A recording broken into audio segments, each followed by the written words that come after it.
This is Portia White, and she was born today in 1911. She's the first Black Canadian singer to ever achieve international recognition. She would train many notable Canadian musicians, and she's a fascinating person. So why don't we learn a bit about her story?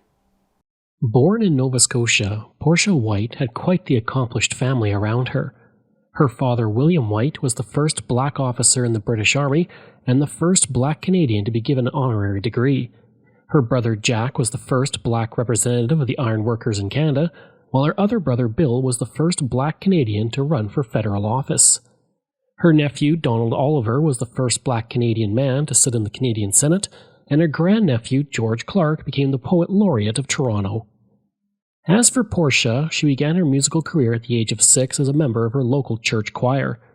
As a teenager, she began to perform with her sister at singing competitions, and after working as a teacher, she joined the Halifax Conservatory of Music and gave her first formal recital there in 1939.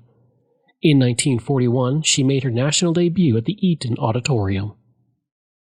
She began to tour throughout Canada, performing at places such as Rideau Hall, and in 1944 she became the first Canadian to perform at New York's Town Hall Performance Space.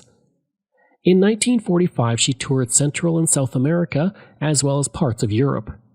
But by 1952, due to vocal issues, she chose to retire and began to teach others to sing. Some of her students included Robert Goulet and Lorne Greene. Her last public concert was in 1964 when she sang for Queen Elizabeth II and Prince Philip. She would pass on February 13, 1968. The Nova Scotia government would create the Portia White Prize for Cultural and Artistic Excellence, and her nephew, George Clark, would receive the first ever one in 1998.